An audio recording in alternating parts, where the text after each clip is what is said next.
memanjatkan puja dan puji kita kepada Allah Subhanahu wa taala sebagai syukur kita kepada Allah Subhanahu wa taala atas segala yang telah Allah tetapkan pada kita sampai pada hari ini.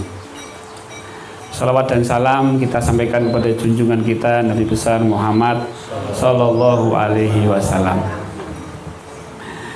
Bapak dan Ibu, terima kasih kehadirannya di Padepokan Patrap, Padepokan kita bersama, tempat berkumpul, sharing, nyantai. Ya, daripada menginap di hotel, mending menginap di Padepokan, ya Bu.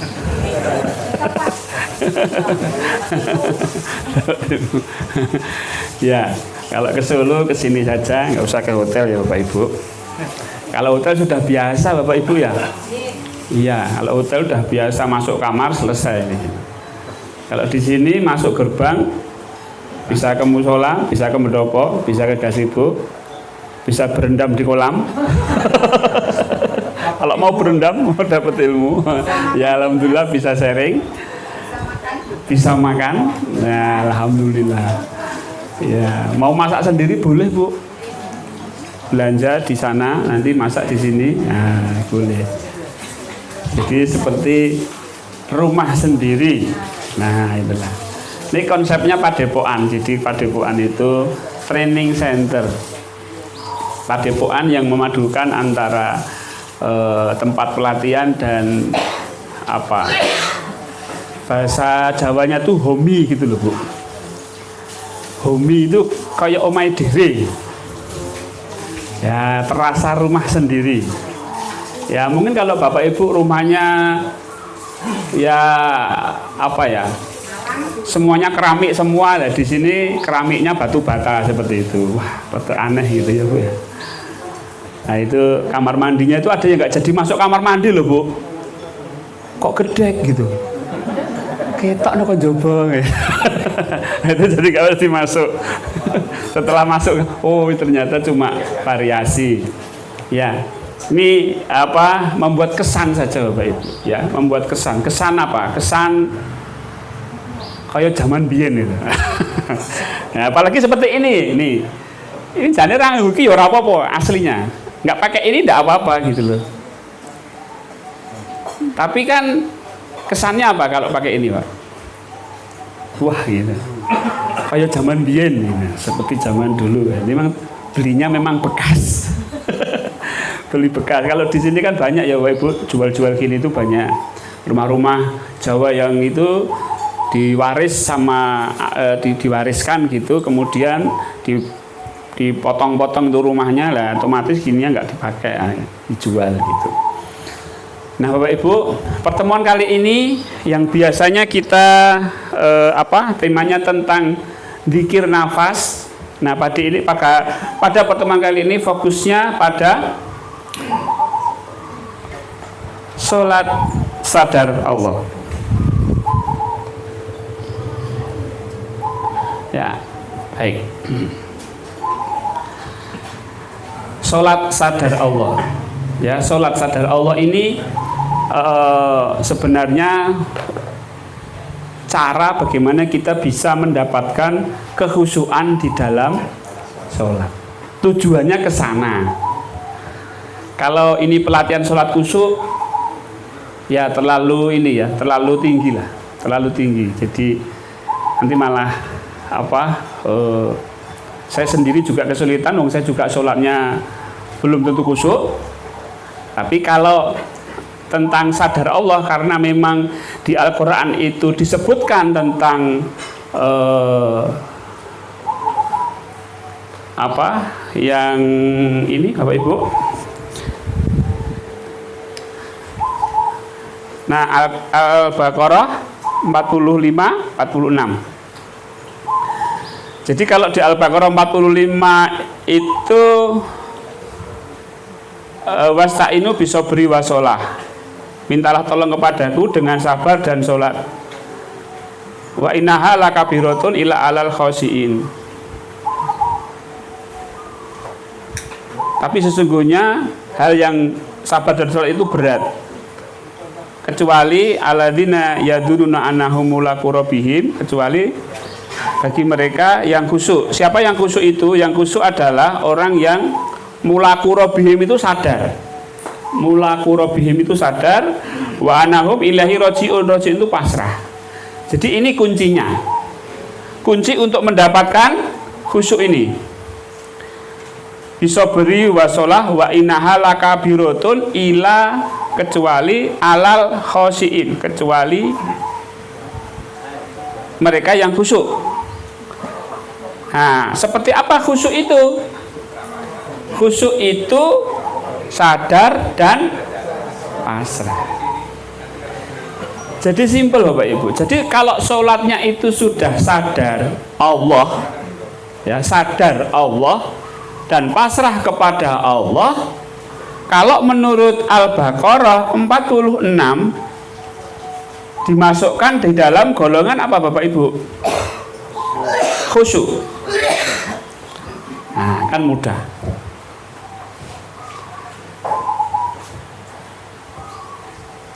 Jadi kita sekarang akan latihan insya Allah di dua hal ini.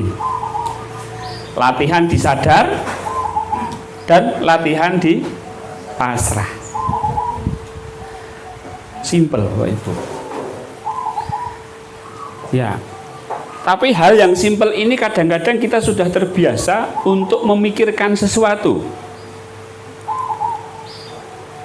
Karena kebiasaannya kita adalah berpikir tentang sesuatu, hal yang simpel ini jadi ruwet, jadi sulit.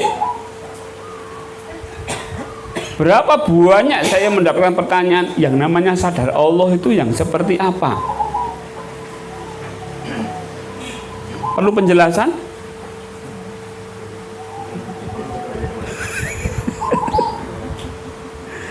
Perlu penjelasan?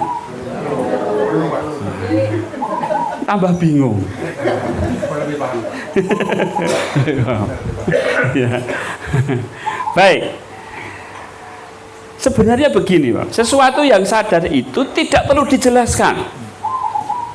Karena apa? Sadar ini adalah jiwa, penjelasan itu adalah pikiran. Pikiran itu adalah jasad.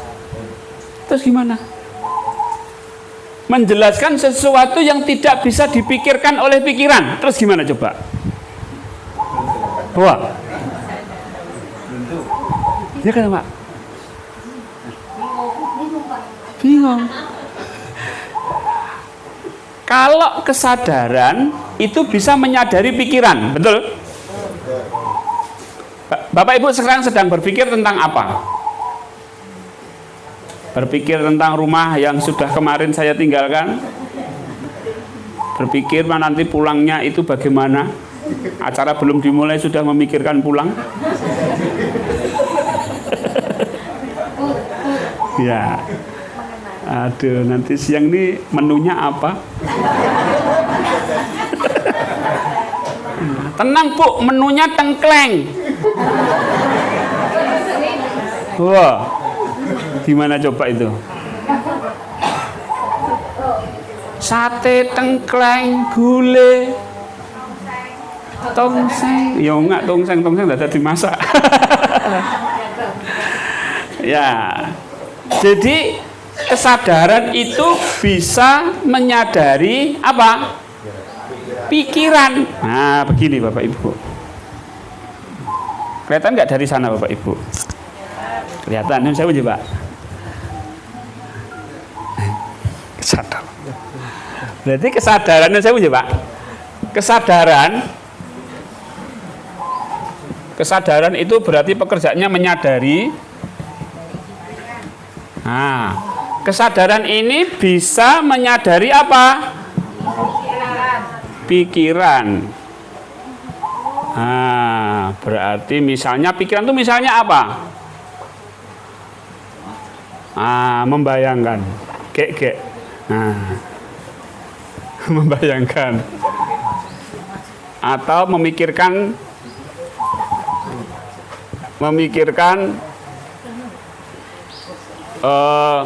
ke depan, masa depan. Nah, Bapak Ibu menyadari apa yang dibayangkan, bisa nggak? Bisa. Bisa.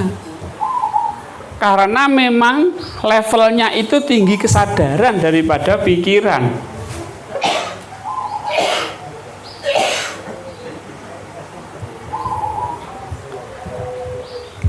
Ya, ini namanya ini jiwa atau nafs. Yang ini adalah jasad. Oke.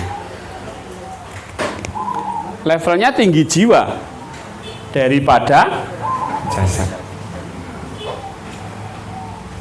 Atau gambarannya begini. Jadi kesadaran itu ruangan,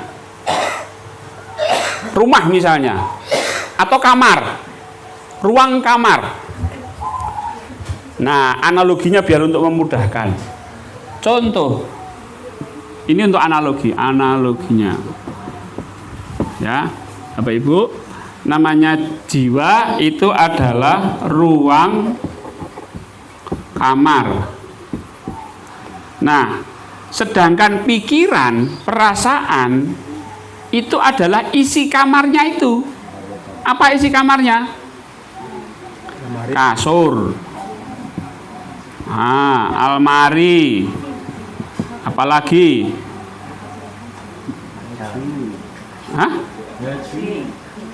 Apa Pak? Baju, lampu, kipas, bantal, guling, dan lain-lain. Selimut, karung, kolor. Nah, tahu bedanya sekarang Bapak Ibu antara ruangan dengan isi ruangan? Nah, itulah perbedaan antara kesadaran dengan pikiran.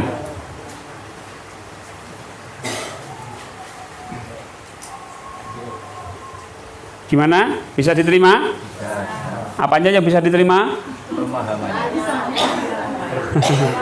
Iya. Jiwa dengan jasad. Jiwa itu ruangan, jasad itu adalah isi ruangannya. Maka saya bisa menyadari nafas saya, bisa menyadari pikiran saya, bisa menyadari perasaan saya. Maka kalau sedih itu saya mengatakan begini, aku sedih. Nah, aku sedih. Berarti yang aku yang mana? Yang ini apa yang ini? Nih, yang sedih yang mana? Jasad. Aku sedih. Nah, pikiranku overthinking. Pikiranku ruwet. Yang jiwa yang mana? Yang jiwa yang mana? Yang ku. Yang ruwet yang mana? Pikiran. Aku sama pikiran sama apa beda? Beda. Perbedaannya apa?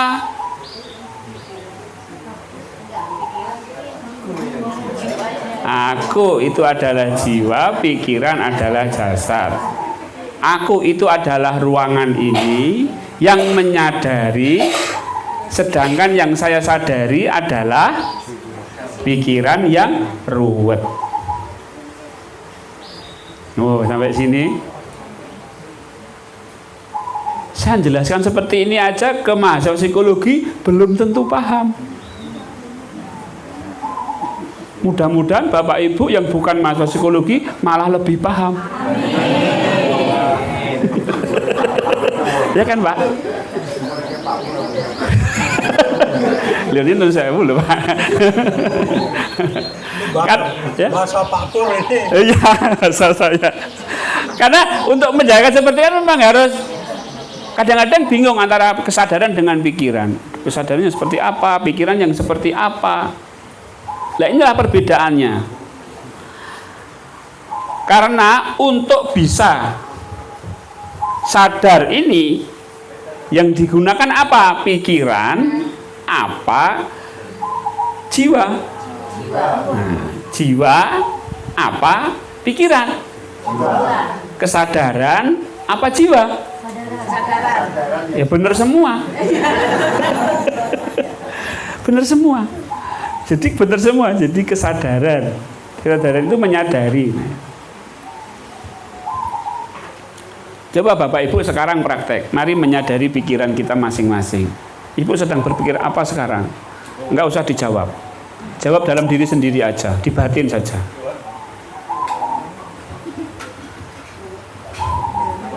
Ya. Coba perasaannya setelah makan. Setelah makan. Loh, emang pikiran perasaan bisa kenyang? Yang kenyang itu perasaan atau perut? Nah, harus beda-beda, Bu. Habis makan perasaannya kenyang. Ini kan bingung. Perasaan bisa kenyang itu terus piye? Nah, perasaannya bahagia. Tenang. Ya, saking tenang kadang-kadang terus ngantuk. Baik. Ya. Kenapa Pak Azim? Wes lah.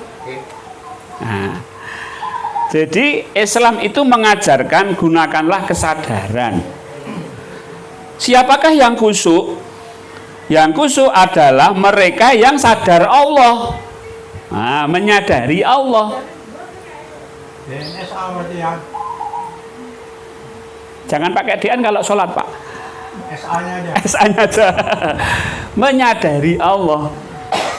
Kalau di NSA itu kan cara untuk agar kita lebih mudah melatih kesadaran.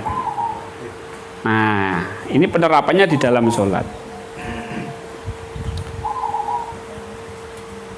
Kenapa kalau orang itu sholat,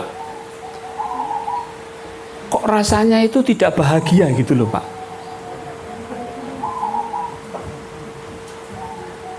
Fenomenanya kan bisa kita lihat, mungkin saya sendirilah. Ketika adzan, Allahu Akbar, Allahu Akbar. Jam berapa tuh, Ki? Oh, adzan toh. Nah, gitu. Itu ekspresi apa, Pak? Bu. Adzan toh. Itu ekspresi apa? Tidak protes.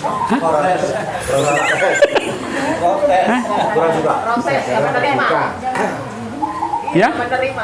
Tidak menerima, protes, tidak suka, protes, beban. Iya toh. Walah, sholat meneh, sholat lagi, cepat sekali. Sudah adzan ya?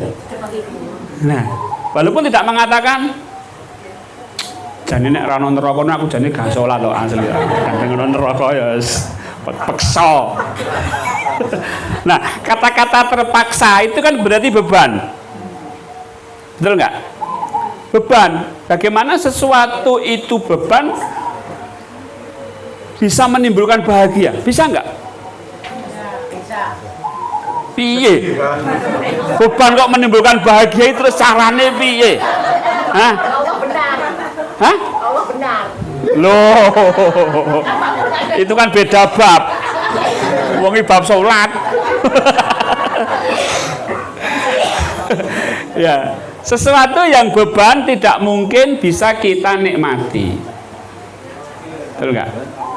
Karena beban, Pak. Jangankan hal yang tidak enak, hal yang enak pun kalau beban nggak enak, Pak. Betul. Iya kan, betul kan, Pak? Contohnya apa, Pak? Tahu sendiri. Beban. Makan. Makan itu beban. Orang di rumah sakit itu loh, Pak, sampai dipeksa-peksa makan, Pak. Padahal saya itu cari makan. mereka dipaksa makan aja nggak mau, kayak gitu. Dipaksa makan enak nggak makannya? Dipaksa tidur enaknya enak nggak tidurnya? Bisa tidur nggak? Nggak bisa. Wong beban kok. Ya kan, beban. Sesuatu yang beban itu tidak bisa menimbulkan kebahagiaan. Nah, yang jadi pertanyaan, kenapa sholat kok bisa menjadi beban, Pak? Kenapa sholat kok bisa menjadi beban? Hah?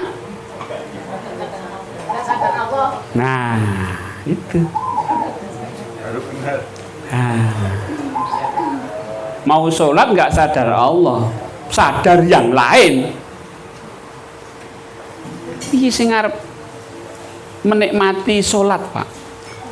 Kalau sholat, kesadarannya ke pekerjaan, gawean guru nambung menyadari pekerjaan, pikirannya ke rumah, tubuhnya sholat, kan mencar-mencar, Pak. Kan nggak bahagia. Yang jiwanya kemana, pikirannya kemana, perasaannya kemana, tubuhnya sholat. Wah, sing neng kene galau, sing neng pikiran ruwet, sing neng kesadaran ambiar. Nggak jelas kok. Sholat kan ini diri kita loh, Bapak Ibu. Tubuh kita, ya kita ini manusia, kita ini loh. Manusia kan terdiri dari ruh, jiwa, dan jasad ini. Bayangkan coba, kalau ini tidak menyatu, bagaimana bisa bahagia? Sholat, bahagianya tuh kalau sudah tahiyat terakhir, wis khusuk-khusuk ke tenan terakhir ya. Pemenang kon wis assalamualaikum warahmatullahi wabarakatuh. Assalamualaikum.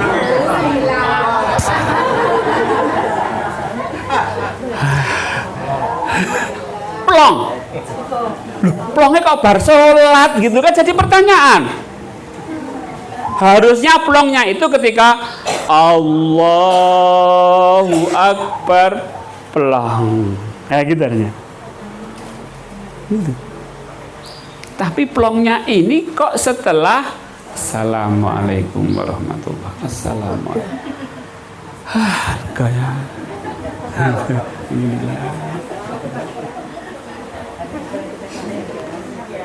Ada lagi yang gini, ketok-ketoknya beriman, kayaknya itu beriman, kayaknya. Terus aku dong sholat aku tak sholat ya. Kok cemas menriso men, aku dong sholat aku nak dong sholat rasanya itu ora tenang ngono lho. Ketoknya beriman itu ya. Aslinya dia tuh sholat terbebani, Pak. Ketoknya menunjukkan keimanannya. Aku nak dong sholat urung tenang, aku tak sholat aja. Aku urung tenang aku. Assalamualaikum.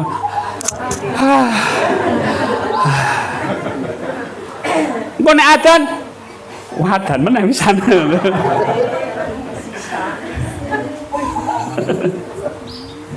Oh, guyaku. Nah, Bapak Ibu, ini perlu kita bahas bagaimana sholat itu ya membahagiakan gitu. Jangan menjadi beban. Jangan menjadi beban. Yes, beban itu gak enak. Padahal Rasulullah itu sholatnya itu istirahat. Aku sholat ki istirahat. Berarti kan nikmat, Pak. Orang yang bahagia itu kalau ininya itu bersatu, Pak. Kesadarannya di satu titik yang sama dengan pikiran, perasaan, dan tubuhnya. Nikmat, Pak. Contohnya apa, Pak? Tidur belum tentu, Pak. Mimpi toyak kira ya deg-degan. Alah, kowe meneh. Bukan. Yang paling bahagia itu kalau itu bersatu. Contohnya itu mancing, Pak. Ayo coba, lebih khusyuk mana? Orang mancing dengan orang sholat? Orang mancing, Pak. Orang sholat itu 5 menit suwi, 10 menit loh, penuh perjuangan. 15 menit mati-matian. Bayangkan dengan mancing, Pak. Seharian. Ngene tok. Hah? Nah. Ngomong itikaf orang ora betah ngene iki. Nah yo. Kenapa ngene betah? Siapa yang hobi mancing, Pak? Oh, enggak ada yang ngaku. Yuki Mbak Yuki enggak mungkin sehari semalam. Ini mancing itu sampai subuh sampai maghrib, Pak.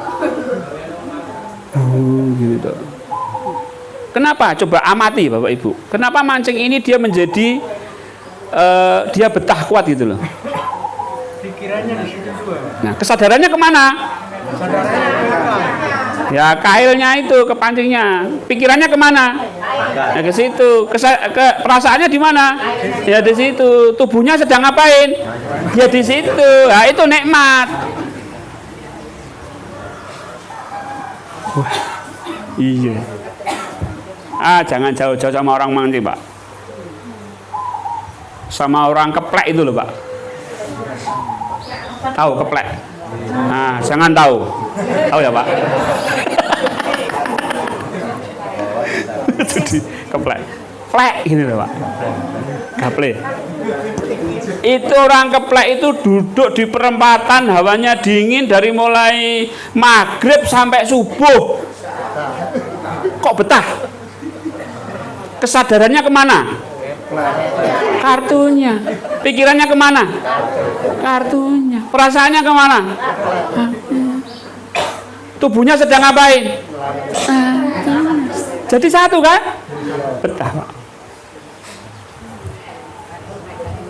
Ya, bayangkan duduk bersila dari mulai maghrib sampai subuh.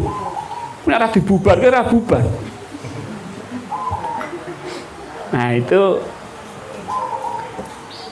ya jane ya gimana ya, Pak? Kita mau nyontoh orang judi kan ya piye gitu loh, Pak. Nyontoh kok wong mancing, nyontoh kok wong judi.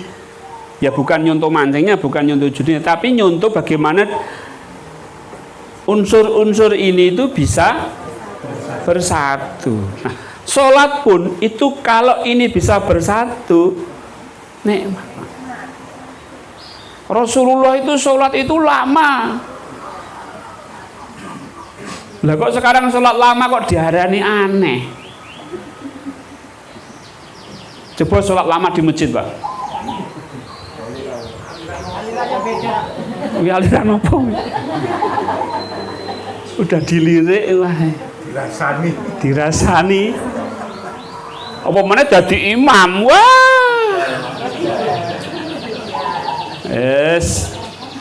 Sesuk rasa tinggone wae, Baik. Nah, memang kondisi sekarang memang belum kondusif ya untuk menjalankan sholat yang menyadari Allah ini di masjid-masjid. Kalau jadi imam ya masih mengikuti makmum, kalau jadi makmum ya harus mengikuti imam. Itu kalau berjamaah. Yang umum-umum saja, tidak apa-apa, itu sholat wajib. Kalau sholat sunnah boleh sepuasnya. Nah, Bapak Ibu, bagaimana bisa menyatukan ini? Bagaimana bisa menyatukan ini?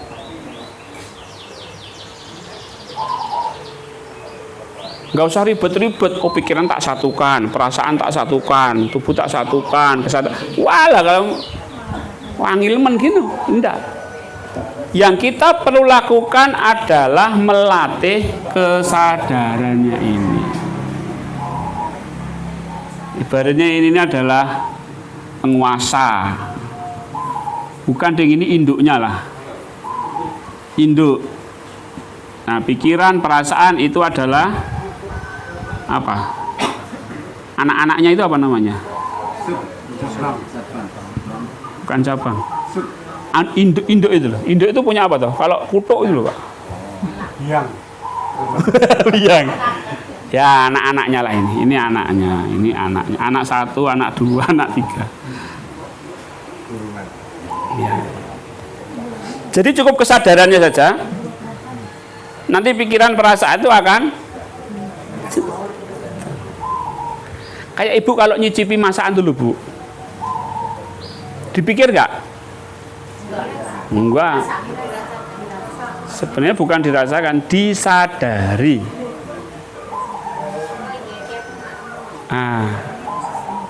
Uyai kurang.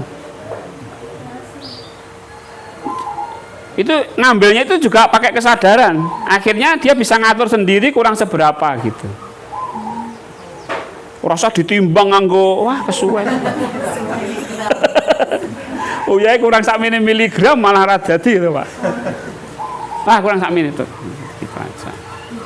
Nah, itu menggunakan kesadaran. Coba kalau sedang mencicipi masakan, pikirannya kemana jadinya? Kemasakan. Perasaannya kemana? Kemasakan. Tangannya ini, jasadnya ini, tubuhnya ini juga kemasakan. Wes pas iki. Wah. Nikmat. Kayak orang ngopi. Ya, ngopi. Pernah ngopi toh? Bendino. Nah. Ya ngopi itu apa ya, Pak? Orang kaya ngombe aqua gitu loh, Pak. Tidak seperti minum aqua kan ya, Bapak Ibu ya. Ngopi kok wakai sakmene, kebak full. Kayak minumnya gini, glek glek glek glek glek. Wah. Orang ngopi jenenge kehausan.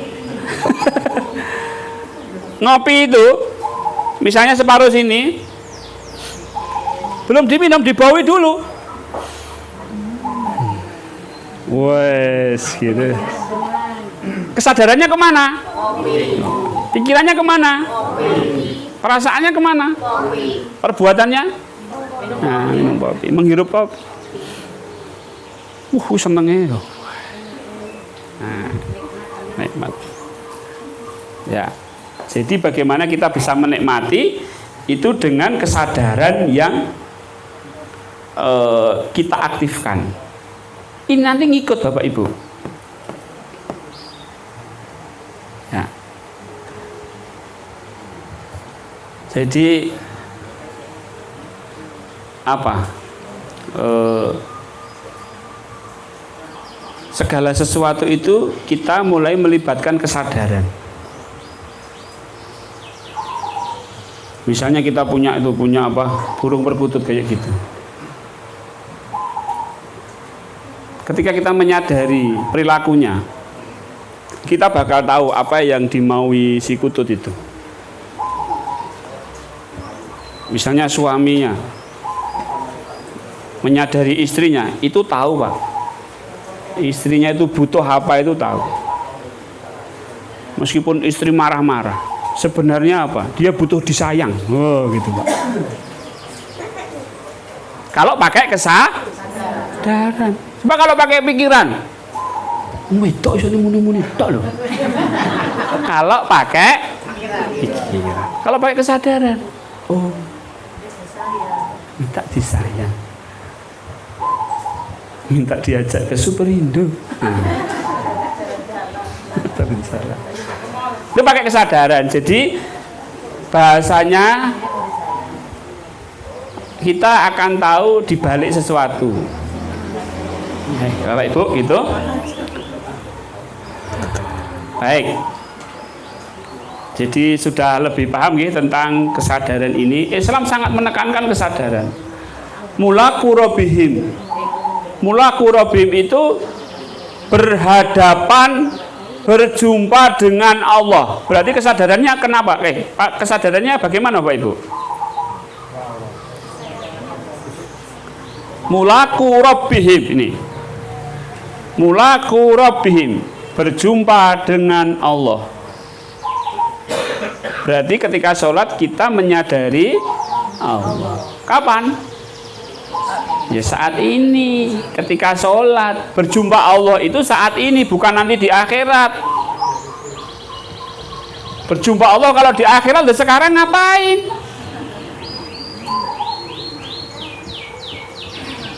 Iya kan? Enggak, ini perintahnya ini. Kalau dilihat dari tata bahasanya, mulaku robihim itu adalah present tense, jadi saat ini.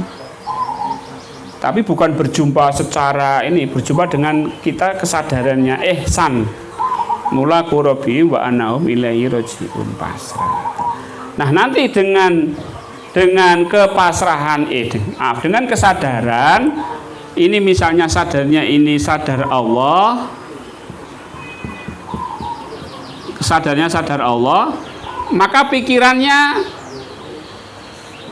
akan tenang, perasaannya tenang, tubuhnya juga tenang.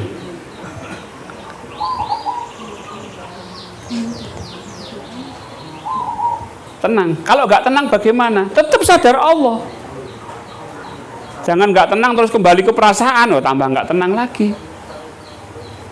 Jadi kalau pikiran dan perasaan nggak tenang bagaimana Pak? Ya tetap menyadari Allah. Terus sadar Allah aja sampai nanti si pikiran, perasaan dan tubuh ini dibuat oleh Allah tenang. Ala bidzikrillah, barang siapa yang menyadari Allah, ala bidzikrillah tatmainul qulub. Barang siapa yang menyadari Allah, maka perasaannya, hatinya akan ditenangkan oleh Allah. Jadi yang menenangkan hati ini siapa? Allah. Yang menenangkan hati ini adalah Allah. Kita nggak usah ngurusi perasaan kita, Bapak Ibu. Aku sedih. Terus ngopo nek aku sedih? Aku takut. Lha ngopo nek takut? Emang aku bisa merubah ketakutanmu menjadi berani. Aku sedih. Emang aku bisa merubah kesedihanmu menjadi bahagia. Jangankan saya, kamu sendiri aja nggak bisa. Yang punya perasaan itu bisa nggak merubah? Sedih misalnya, berubah. Ya tetap nggak bisa, tetap sedih Pak. Loh, dia sendiri aja yang punya perasaannya aja tidak bisa merubah sedih menjadi bahagia, apalagi orang lain. Karena yang membolak-balikkan perasaan adalah Allah. Maka nggak usah diurusi perasaannya. Udah. Apalagi di manajemen, nanti tambah ruwet. Mari kita memanage perasaan kita. Mari kita memanage kalbu kita. Mari kita mengontrol emosi kita. Walah. Tidak seindah apa yang dia sampaikan.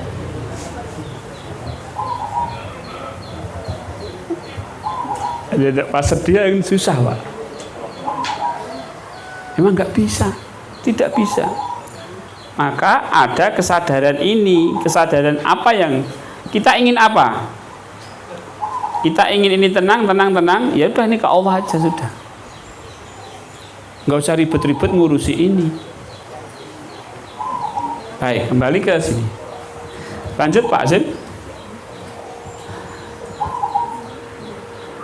Nah, Bapak Ibu, pelajaran kita nanti hari ini adalah menyadari Allah di dalam sholat. Di dalam sholat, menyadari Allah di dalam sholat, dari mulai takbir sampai salam. Ya, dari mulai takbir sampai salam. Jadi ketika kita takbir Allahu Akbar, kita sudah mulai menyadari Allah. Sekarang pertanyaannya, Bapak Ibu yang belum bisa menyadari Allah, coba Siapa? Tunjuk jari. Yang belum bisa menyadari Allah. Menyadari Allah, belum menyadari Allah. Belum. Ya. Mungkin bisa tapi nggak sadar. Maka saya perlu pertegas. Kadang-kadang kita itu ekspektasinya terlalu tinggi, Pak. Lalu gini. Oke, sekarang saya tanya. Bapak Ibu beriman kepada Allah? Sudah beriman atau belum? Siapa yang belum beriman kepada Allah? Loh, ini kan pertanyaan wajar toh, Pak? Karena untuk mengaktifkan ihsan ini. Ngaku beriman. Ya nggak apa-apa mengaku. paling dapat ujian. Tapi ngaku beriman. Kalau baru mengaku beriman dapat ujian. Bapak Ibu, siapa yang belum beriman kepada Allah? Sudah ya? Hah? Siapa yang belum tadi? Belum beriman? Enggak, kalau belum beriman harus saya talkin.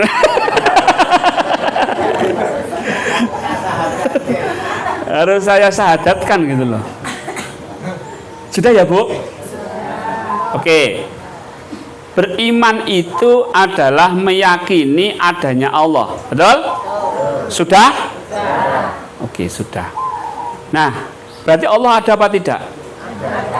Ada. Itulah namanya sadar Allah. Menyadari bahwa Allah itu ada. Itu. Yes. Itu simple. Ini simple, Bu. Kan beriman sudah. Nah, saya menyadari Allah itu ada. Nah, itu sudah sadar Allah. Jadi sudah bisa semua ya. Nah, ketika Bapak Ibu berada di kamar sendirian, terus kemudian sadar Allah, aku nggak sendirian, aku bersama Allah. Nah, itu sudah sadar Allah. Innallaha ma'ana. Allah bersama saya. Wah, mudah kan? Nah, itu. Jadi coba kalau sholat pakai kesadaran seperti itu, Bapak Ibu. Ini Allah ada nggak nih? Ada. Oh, Allah ada. Ya. Ya Allah, saya menghadapmu ya Allah. Pertahankan kesadaran akan adanya Allah itu.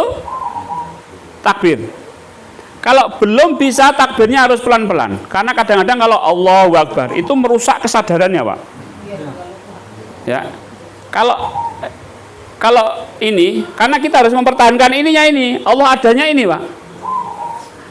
Nah, pertahankan ini, kita takbir. Allah. Jadi yang kita agungkan siapa? Yang ini nih. Allahu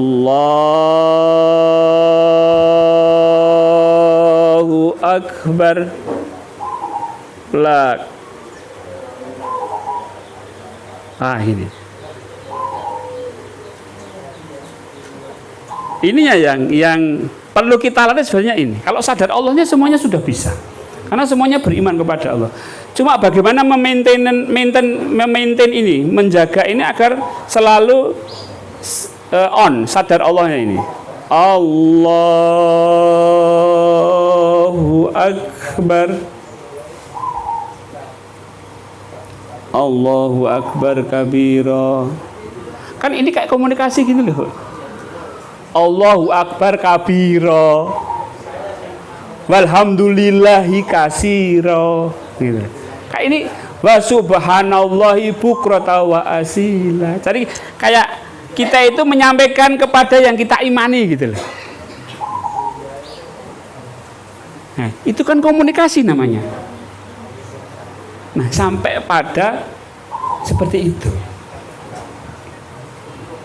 Nah, sampai sini ada pertanyaan enggak? Karena kalau sudah tahu ini, nanti gampang, mudah. Kenapa? Ya tinggal mengikuti bacaan dan gerakan sholatnya saja. Tinggal mengikuti arti bacaan dan arti gerakannya saja. Karena semuanya itu dari mulai takbir sampai salam itu merupakan bentuk komunikasi kita kepada Allah. Cuma satu arah gitu loh Pak. Kita yang menyampaikan. Menyampaikan terus. Bukan dua arah, nggak mungkin kalau sholat dua arah. Tapi nanti kadang-kadang Allah itu menjawab. Tiba-tiba perasaan kita merasa kecil. Nah itu dijawab sama Allah. Itu bentuk bahasa dari Allah. Tiba-tiba kita merasa sampai menangis. Nah itu bahasa dari Allah. Itu balasan. Ya bukan terus berkata-kata. Oh tak tompo puji-pujian munduk. Ya tidak begitu. Lari kita mau, sopo ki mau gitu. Tapi bahasa Allah itu dalam bentuk bahasa kolbu, bahasa jiwa yang tidak berbentuk tulisan dan suara, jadi huruf dan suara. Tiba-tiba kecil, tiba-tiba nangis, tiba-tiba dekat, tiba-tiba kita mendapatkan satu jawaban dari masalah kita. Ini termasuk buku yang ada di depan Bapak Ibu itu, yang itu waktu saya mau sholat duhur 3 hari yang lalu, sholat duhur waktu wudhu belum waktu sholat, waktu wudhu bikin buku khusus tentang salat sadar Allah, arti dan kesadarannya gitu. Itu langsung saya wudhu langsung menghidupkan komputer Pak. Nggak sholat dulu. Kenapa? Nanti dayanya hilang, waktunya kan masih panjang. Wah sini kejar-kejaran dulu. Setelah ini agak reda gitu, sholat lanjutin lagi. Jam 10 jadi Pak. Paginya saya share di grup sholat sadar Allah. Baru 2 hari yang lalu saya kirim ke percetakan, diedit sama percetakannya. Tadi malam baru jadi Pak. Kejar-kejaran gitu. Kok nggak gratis Pak? Enggak.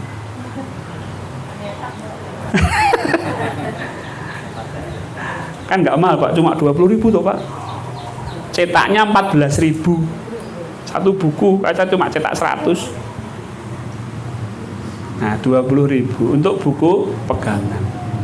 Kalau yang buku ini kalau sudah paham ini nanti saya sarankan untuk yang ini, karena itu pengalaman saya dalam memberikan pelatihan sholat. Itu buku yang agak tebal ini, 200 berapa halaman itu. Baik Bapak Ibu.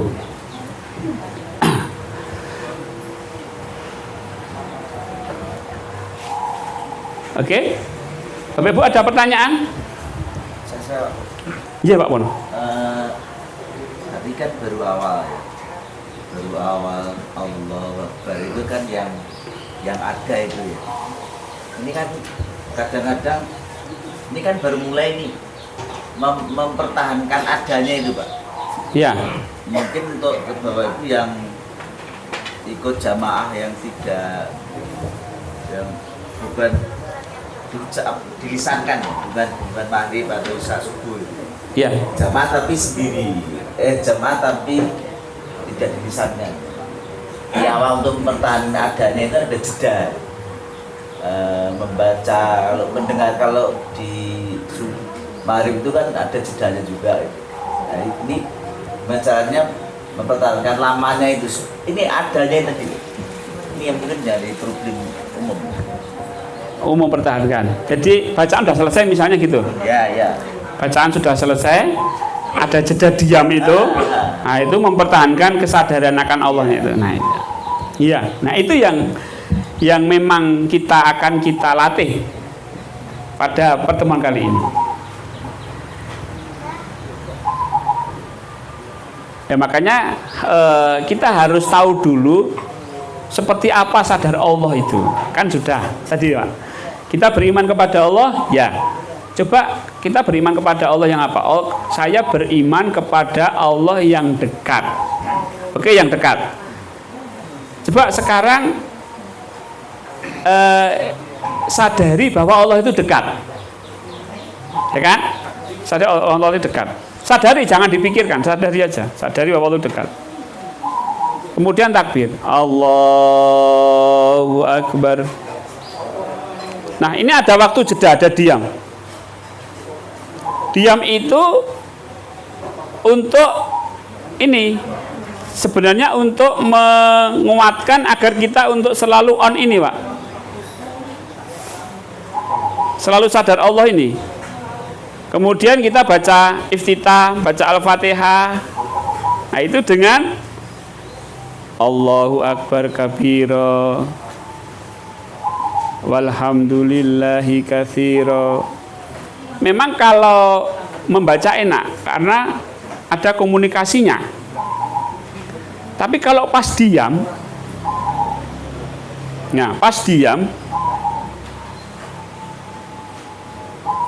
nah itu kita harus tahu seperti apa kalau diam. Berarti kalau diam memang kita hanya fokus pada kesadarannya saja, tanpa membaca apa-apa. Jadi kita cukup dengan sadar Allah.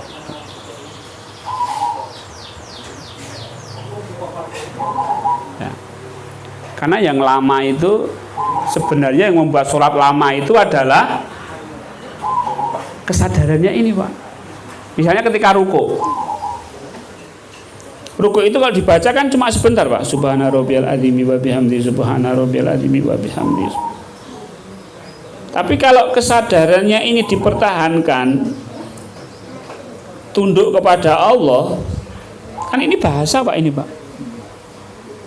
Ini kan bahasa tubuh, Pak. Ini itu bahasa tubuh. Kalau ini bahasa verbal, subhana rabbiyal azimi wa bihamdi, itu bahasa verbal. Nah, kalau ini kan bahasa tubuh. Bahasa tubuh itu ada maknanya tidak? Nah, ketika kita berada di bahasa tubuh begini, berarti kita kesadarannya sedang apa, Bapak Ibu? Tunduk. Ya, tunduk kepada Allah. Coba pertahankan tunduknya kepada Allah begini tuh. Meskipun bacaan sholatnya sudah selesai. Itu yang bikin lama. Itu yang bikin lama. Kalau nggak hati-hati bisa ngantuk. Betul, Pak, karena rileks, Pak. Baik. Ngaten, Pak Bono. Ya. Nggih. Bolehkah kita menyadari bahwasanya kita bersama Allah pada waktu sembahyang dalam hati, dalam kesadaran. dalam kesadaran, Ya. supaya kita nggak hilang itu kesadaran Ya, kita. betul, Pak. Aku bersama Allah. Dalam kesadaran. Dalam kesadaran. Iya. ada. Jadi kita setiap saat aku ini sekarang bersama Allah. Iya, Pak. Menghadap Allah. Iya, Pak. Nah, itu betul. Boleh kah? Boleh, memang begitu, Pak. Oh. Nah. Pak Rudi? Ini Pak Pur yang dulu apa, ketika misalnya kita takbir kan, jadi lisan kan baca soli kan, ketika Allahu Akbar itu apakah dari terjemahan dari usoli itu sengaja saya sholat zuhur 4 rakaat karena Allahu Akbar dalam hati itu apakah itu termasuk sadar pada Allah atau hanya terjemah aja yang didapatkan dalam hati? Iya.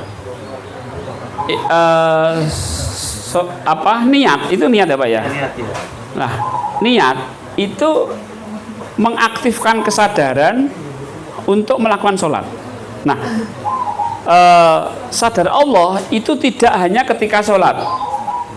Di luar sholat pun kita harus sadar Allah. Misalnya sebelum sholat, ya ini sebelum sholat, saya mengaktifkan kesadaran saya dulu nih. Sebelum sholat nih. Setelah itu kan sudah sadar Allah nih. Saya mau sholat maghrib. Ketika baca usolli fadl maghribi salasa itu saya menyampaikan ke Allah, ya Allah, aku berniat sholat maghrib 3 rakaat karena engkau. Nah, engkau itu kan berarti kan memang kita berkomunikasi kepada Allah. Iya. Nah, setelah itu baru Allahu Akbar. Jadi niat itu sadar Allah, Pak. Sudah sadar Allah. Cuma belum sholat, belum memasuki sholat. Niat itu. Mancing dulu. Memancingnya itu. Iya, niat. Karena semua harus dengan niat. Mancing. Nah itu. Jadi sudah sadar Allah, tapi belum sholat. Itu. Gitu Pak Rudi. Ada pertanyaannya Bapak Ibu? Pak, Ya, Bu Yaya. di saat itu kan baca Subhanallah Adil terus kan kita untuk patuh itu maksudnya di dalam hati boleh nggak? Aku patuh kalau untuk terhadap Dalam kesadaran. itu kalau kesadaran. Tapi kalau diucapkan di dalam hati, Jangan. Pokoknya pakai kesadaran aja. Walaupun dalam hati tidak membatalkan. Karena di dalam hati ya jangan. Kalau di ini di bibir ya batal. Tapi kalau dalam hati nggak batal. Cuma jangan akan lebih baik kalau pakai kesadaran. Jadi gunakan kesadarannya saja. Kesadaran apa? Tunduk ya. Nah, kesadarannya tunduk aja, Bu. Nggak usah dibahasakan. Karena bahasanya itu sudah diwakili oleh bahasa tubuh ini. Nah, gitu. Ya, Bu Yani.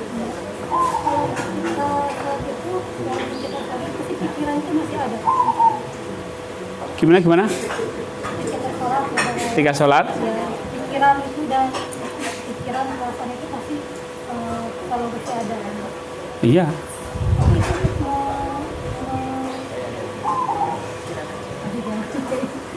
Supaya tidak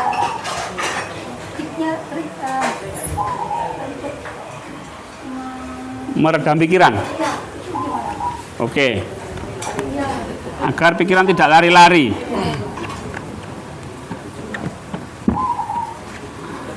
Baik Bapak Ibu. Jadi gini. Akimi sholata lidzikri. Dirikanlah sholat untuk menyadari. Ya tak Pak, Bapak Ibu. Ini berarti sholat kita itu untuk menyadari Allah tentunya. Baik. Nah, menyadari ini pikiran bukan? Bukan. Apakah menyadari itu bukan pikiran, bukan perasaan? Oke. Jadi sholat kita itu sebenarnya di kesadaran apa di pikiran? Di kesadaran apa di perasaan? Kesadaran. Kalau pikiran kemana-mana, bagaimana? Sadari apanya? Nah, malah nyadari pikiran. Ini sholat, kok malah menyadari pikiran? Dirikanlah sholat untuk menyadariku. Ku itu siapa? Allah. Ketika kita sholat, ini ya, akimi sholata lidzikri. Dirikanlah sholat untuk menyadariku, menyadari Allah. Ya kan? Setuju Bapak Ibu? Setuju. Ketika kita sholat menyadari Allah, pikiran kemana-mana. Apa yang harus kita lakukan? Menyadari Allah. Nah, pikirannya gimana? Abaikan saja. Abaikan saja, biarkan saja. Perlu di-manage enggak?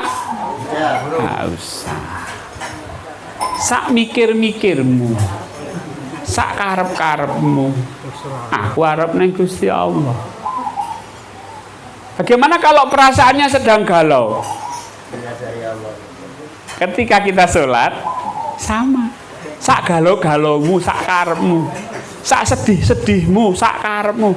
Aku mau menyadari Allah. Makanya tegakkan, akimi sholat, dirikanlah. Tegakkan tuh gitu. Wah, Sadar Allah loh. Namanya tegakkan sholat untuk menyadari kan gini. Artinya secara tubuh itu ekspresinya itu sadar Allah.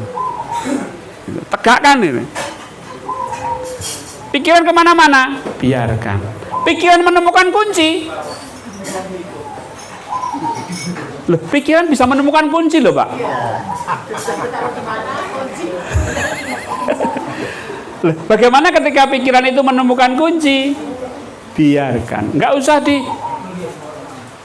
loh kok saya bisa simpen di situ tadi gimana? Nggak usah, biarin aja. Setelah sholat baru diambil. Bagaimana ketika sholat Allah memberikan ilham, perintah-perintah? Ya biarkan saja, Allah memberikan. Setelah sholat dieksekusi. Nah, biasanya begitu, Pak. Dan dulu para kiai-kiai itu, Pak, kalau beliau itu mendapatkan problem, sholat 2 rakaat. Atau beliau ini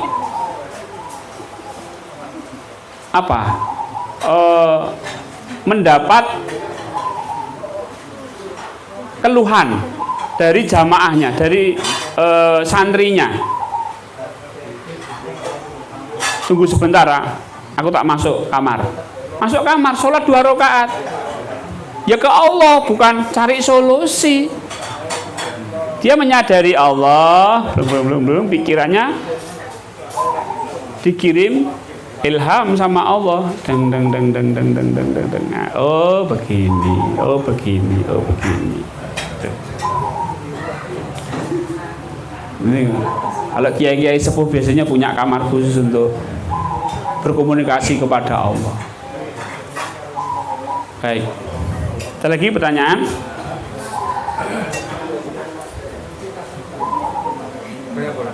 Monggo Pak, silakan. Kalau sedang ruku kan kita sedang posisi Pak ya. Ruku itu ada pikiran, ada perbuatan, ada ucapan juga. Kan kemudian pindah Pak ke berdiri itidal. Nah pada ini apakah ada juga suatu posisi yang namanya kesadaran juga? Dari posisi dulu ke itidal, tidak ke sujud. Semua ada posisi, ada transisi. Nah, transisi ini juga merupakan kesadaran juga. Iya. Apa? Kan setiap transisi ada bacaannya. Transisi dari ruku ke i'tidal. Sami Allahu liman hamidah. Allah Maha mendengar siapapun yang memuji. Kesadarannya di situ, Pak. Jadi ketika ruku kan sudah tunduk nih. Ketika sami Allah, kesadarannya itu menyadari bahwa Allah Maha mendengar. Jadi kesadarannya kan berubah, Pak. Iya.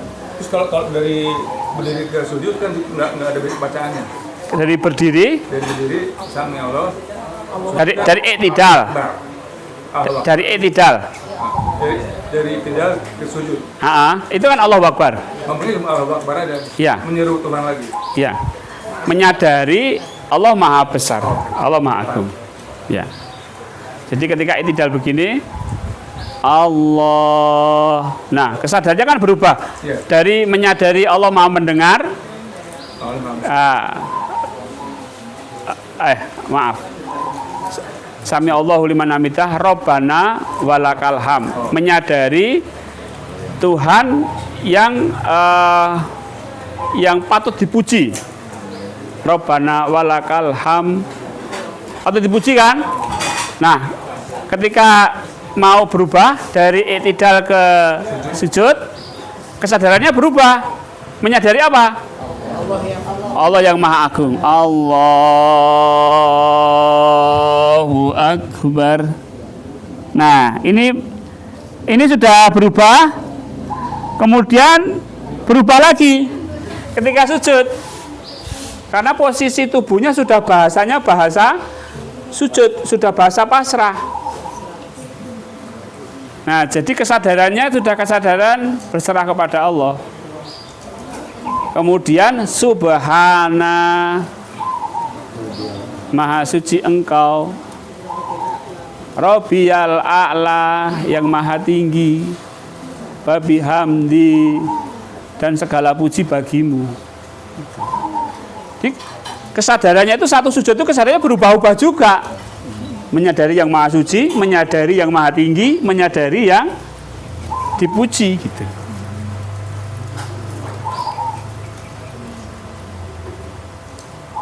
Jadi gerakannya apa?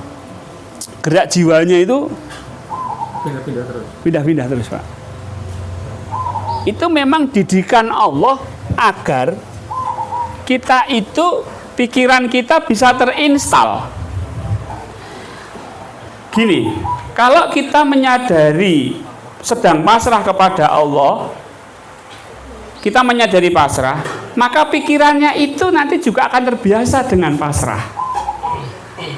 Kenapa kok orang itu suka overthinking gini? Karena sujudnya nggak bener.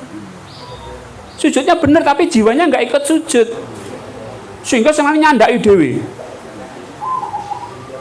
Ngono utang mulai ke sahur piye? Ngono ngedol warisan yo kok nek setuju, nek ora ngono piye? Nek bondo muntek piye? Bondo muntek ngomanggon ndi? Itu karena apa? Sujudnya nggak bener. Kalau sujudnya bener, pikirannya itu ikut pasrah, Pak. Plek. Engko nek utang murah ke sahur piye? Ora ke sahur yo wis ora apa-apa. Tapi nek dipenjara piye? Dipenjara ya ora apa-apa. Karena wis pasrah. Lha nek dipenjara ning penjara kowe kok ora iso metu ning ndi-ndi, rasane mendi ya ora apa-apa. Mah tak nggo salat terus wae. Tak nggo DN terus. Jadi enggak liar. Nah gitu. Jadi kenapa inna sholata tanha anil fahsya iwal mungkar? Sesungguhnya sholat itu mencegah dari perbuatan keji dan mungkar. Perbuatan keji itu apa? Overthinking itu perbuatan keji aslinya. Overthinking itu loh. Kan kaya ora percaya karo Gusti Allah toh. Engko nek utang murah ke sahur piye? Nek ke sahur engko piye? Kan kayak nggak percaya sama Allah. Kalau percaya sama Allah, orang kesel ya apa terus takdir Gusti Allah ngopo. Lho engko nek disita bang ra, ya disita ya wis ta wong nyatane ya ora iso nyaur tenan. Tapi kalau nggak beriman, stroke teng wis tambah dadi kowe. Stres. Karena pikiran gini terus nyandak itu, menjawab sendiri gitu loh, kenceng kan? Akhirnya dadanya sesek, asam lambung naik, ngesuk pernapasan, aku mati, mati osisan mas.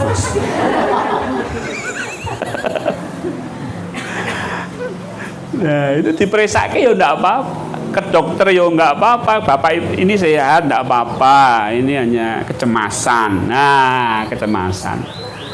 Nah makanya Bapak Ibu, kita menyadari ini di dalam sholat agar pikiran, perasaan, tubuh kita itu terinstal oleh kesadaran yang ada di dalam sholat. Contohnya tadi, ketika kita sujud, jiwa kita berserah kepada Allah, pikirannya itu nanti akan terinstal untuk pasrah.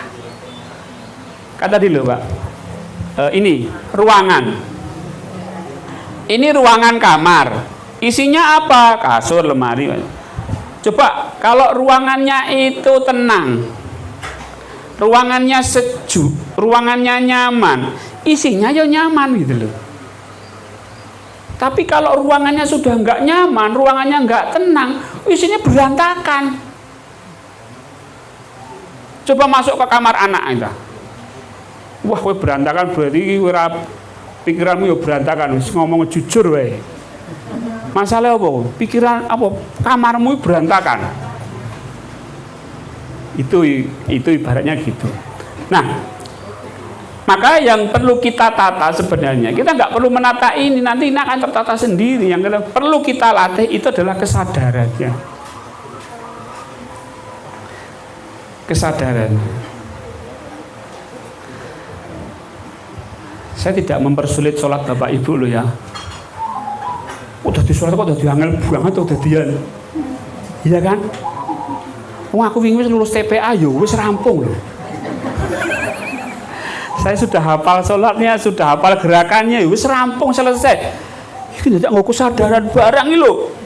Enggak, ya harus meningkat gitu. Kalau TPA itu ya selesai sudah. Apa ada TPA mengajari kesadaran? Kesadaran takbir, kesadaran ruku? Enggak ada. Nah, di sini ya harus kita gembleng. Saya pernah ngisi pelatihan sholat di lingkungan dosen Muhammadiyah. Wis dosen Muhammadiyah wis kurang apa wis. Tak tanya, Robi Firly artinya apa Bapak Ibu? Ampuni saya. Oh ya. Warhamni. Oh, sudah mulai terseleksi sing iso. Kasihani saya, iya betul. Wajeburni, suwi, wajeburni. Apa ya wajeburni? Apa ya? Wajeburni. Ora kok dijebur kayak wajeburni.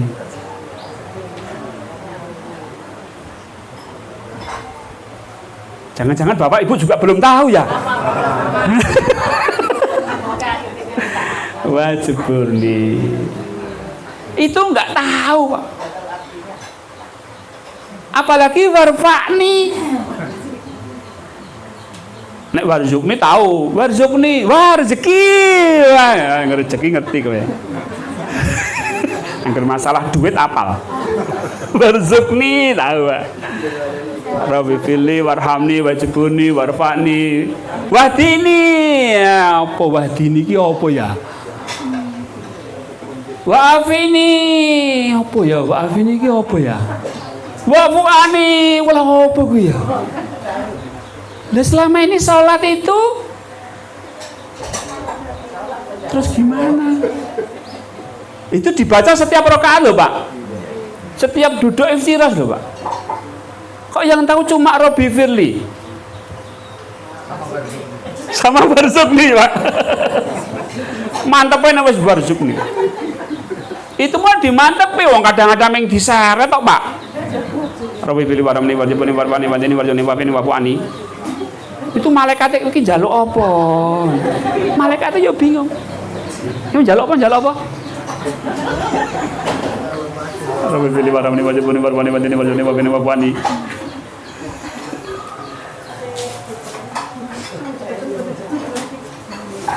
Ya, makanya kemarin saya minta bawa buku tuntunan sholat, ya kan Bu Yuki ya. Bawa tuntunan sholat, buka lagi. Rabbi Firly, warhamni, wajibuni. Wajibuni apa? Cukupkan. Di buku saya juga sudah ada ya Bapak Ibu. Duduk di antara dua sujud. Buni warfa'ni, angkat derajat saya ya Allah. Wahdini atau warzukni dulu. Wahdini bila saya petunjuk ya Allah. Warzukni bila rizki ya Allah. Warfa'ni wa'afini, sehatkan saya ya Allah. Wa'fu'ani, maafkan saya ya Allah. Jadi itu komunikasi apa? Permintaan.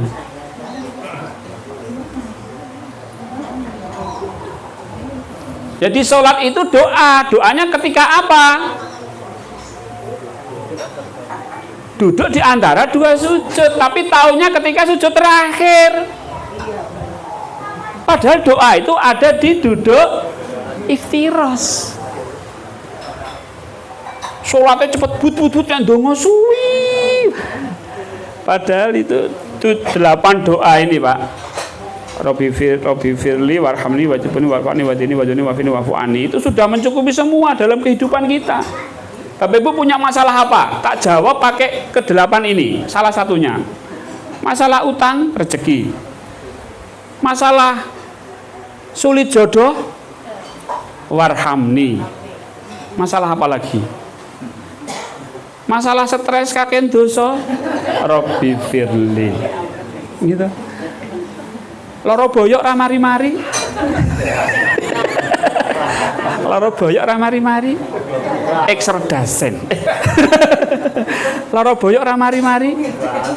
Wa'afini. Udah ada semua. Tinggal kita komunikasikan kepada Allah. Bojo, Pak, masalah bojo. Hah? Masalah bojo. Masalah bojo warhamni. Wes. Wah, sebeh itu mantra sebeh. Daripada jaran goyang, semar mesem, semar mendem lah panganan Bu. Kita mending warhamni. Loh Allah sudah. Apalagi coba? Masalah apa lagi? Ketakutan, kecemasan. Kecemasan apa? Itu ada semua. Robbi firli warhamni wajibni warfani wadini warzuqni wa'afini wa'fu'ani. Nah, cuma bagaimana itu bisa betul-betul berpengaruh ke dalam diri kita, ya harus disadari. Kalau doa itu tidak disadari, takut lagi, tidak disadari. Nanti kalau anak saya sekolah gimana, biayanya bagaimana? Nah, itu berarti warzuqni. Rizki. Oh, sudah ada. Nanti akan merubah pikiran. Pikiran itu sudah nggak nyandai lagi. Nyandainya gini nanti. Allah Maha Pemurah, pasti nanti ada rezeki. Nah, itu pikirannya sudah terinstal oleh warzuqni.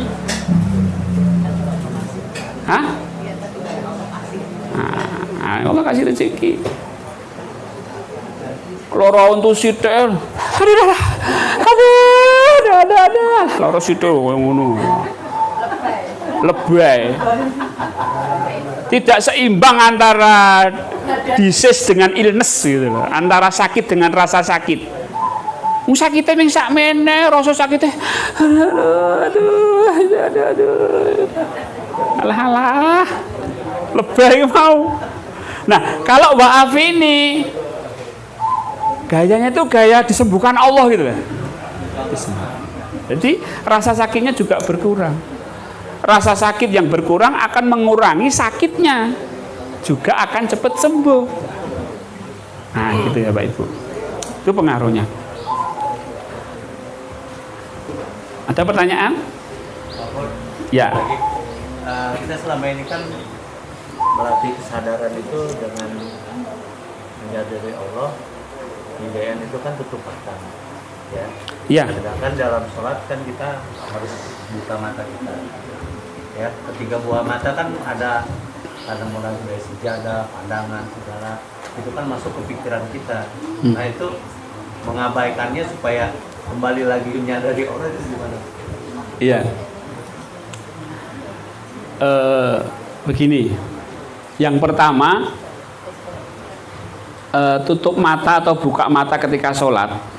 Kalau buka mata itu menurut sebagian ulama, itu pendapat ulama, itu makruh. Tapi itu tidak ada satu hadis atau tertentu, nggak ada. Sebab pendapat ulama itu makruh. Ada yang tidak memakruhkan, ada yang begini. Lebih menyadari Allah yang mana, buka mata atau tutup mata?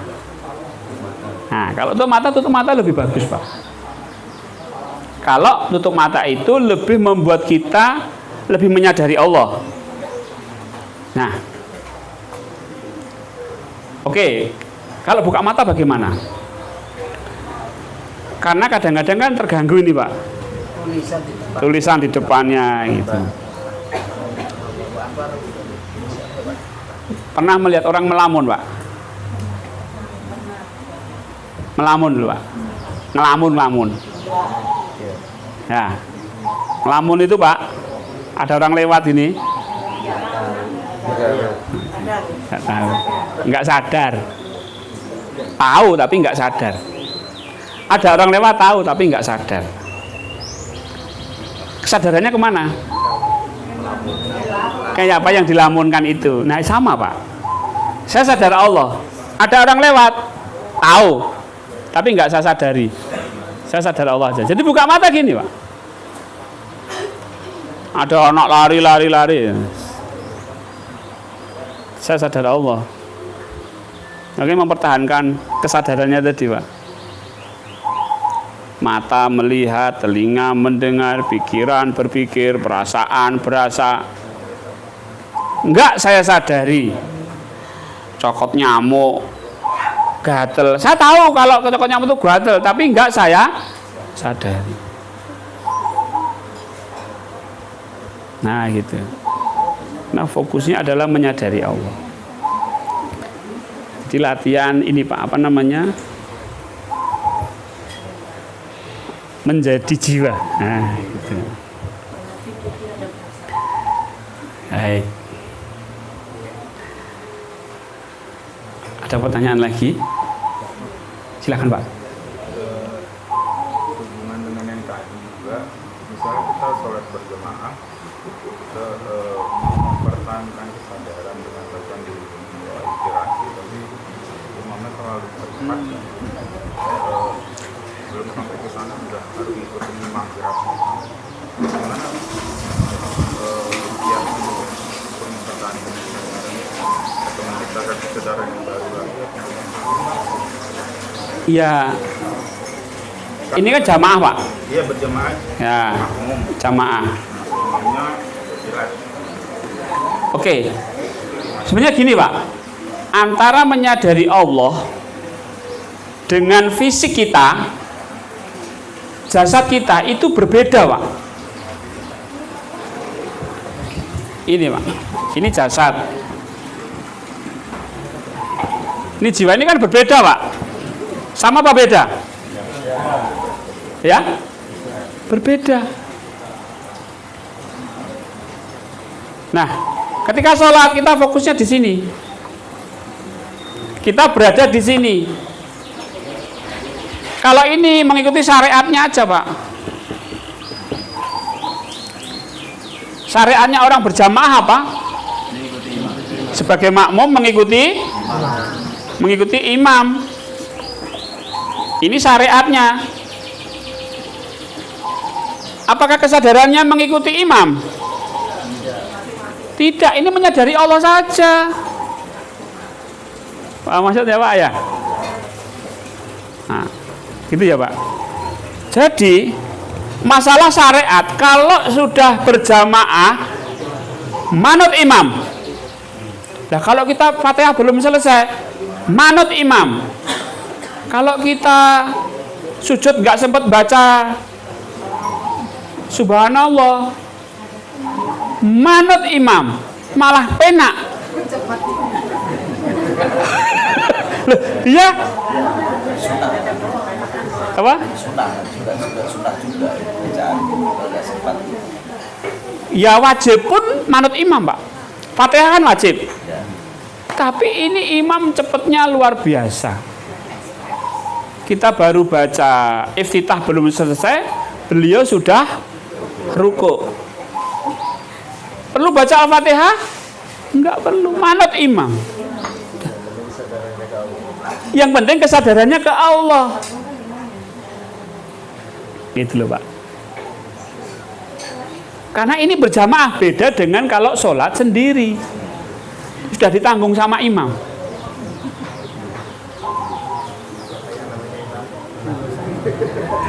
Kenapa Pak? Iya. Imamnya. Ya kalau imamnya kan membacanya udah fasih Pak. Udah. Jadi setelah ikut pelatihan seperti ini terus jangan sholat berjamaah, jangan tidak sholat berjamaah. Imamnya cepet men, ra iso khusyuk aku. begitu. Yang penting sadar, karena khusyuk tadi rumusnya ada dua, apa? Sadar dan pasrah. Sudah itu aja, pasrah sama gerakannya imam. Sadar Allah, sudah selesai. Khusyuk. Imamnya nggak khusyuk terserah. Oh, imamnya nggak sadar Allah. Oh, jangan kamu pikirkan. Yang penting kita ini sadar Allah. Nah, perkara nanti kita mau menyadari Allah dalam sholat secara lebih khusus, lakukanlah sholat sunnah, qobliyah, ba'diyah, sholat rawatib, sholat duha, sholat tahajud, pol-polno. Wah. Kalau waktunya sholat berjamaah sudah, ini ikuti Kanjeng Nabi gitu, Pak. Kalau berjamaah ya kan enak, Pak. Tapi kalau jadi imam gimana, Pak? Oh, jangan pakai cara di sini, kesuwen, agak rancak sedikit gitu. Nanti kasihan makmumnya. Makmumnya iya mungkin ini ya banyak tugas, habis ini harus jemput anak sekolah, harus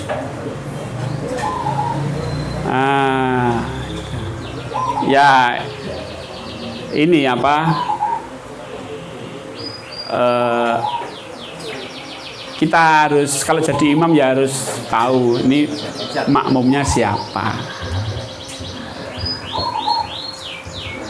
Ya, kecuali sudah kesepakatan.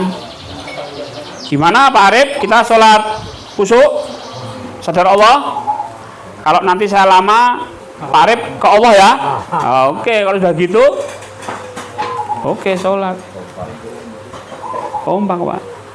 Nah, kalau nggak dipersiapkan gitu, wah. Baik. Lanjut Pak Azim. Sayyidina Ali pernah ditanya oleh seorang sahabat, apakah Anda pernah melihat Tuhan? Beliau menjawab, bagaimana saya menyembah yang tidak pernah saya lihat? Bagaimana Anda melihatnya? Tanyanya kembali. Sayyidina Ali radhiyallahu anhu menjawab, Dia Allah tak bisa dilihat oleh mata dengan pandangan manusia yang kasar, tetapi bisa disadari jiwa dengan keimanannya. Disadari oleh jiwa dengan keimanan tadi. Kalau nggak iman, bisa nggak sadar Allah? Ya nggak bisa. Contoh, wong saya aja tidak beriman bahwa di sini ada hantunya. Bagaimana saya bisa menyadari hantu di sini? Kan gitu. Misalnya ada pohon besar. Saya beriman bahwa pohon itu ada gendruwonya, misalnya gitu ya. Gendruwo itu hantu penunggu pohon besar. Biasanya gitu. Saya beriman di situ. Ketika saya lewat, otomatis saya menyadari bahwa di situ ada gendruwonya. Maka ketika saya lewat itu, kayak gendruwo itu ngeliatin saya, gitu. Tapi kalau saya tidak beriman, cuek aja, tidak ada apa-apa. Ya pohon ya biarin pohon. Kan gitu. Ya sama. Dasarnya adalah keimanan. Kita beriman kepada Allah, iya. Maka mari kita menyadari Allah dengan keimanan kita. Nah, begitu. Ini Sayyidina Ali. Beliau ini kalau sholat pernah kepanah kan? Slup. Mau dicabut? Oh, nanti dulu. Saya sholat, nanti pas sholat silahkan dicabut. Sakit nggak? Sakit nggak? Sakit. Oh, namanya dicabut, tapi tidak disadari sakitnya. Loh, sakit, Pak. Oh, namanya panah dicabut dari kaki, sakit-sakit, tapi tidak disadari. Loh, kemana kesadarannya Sayyidina Ali? Ke Allah. Nah, gitu. Baik, lanjut. Lanjut. Lanjut.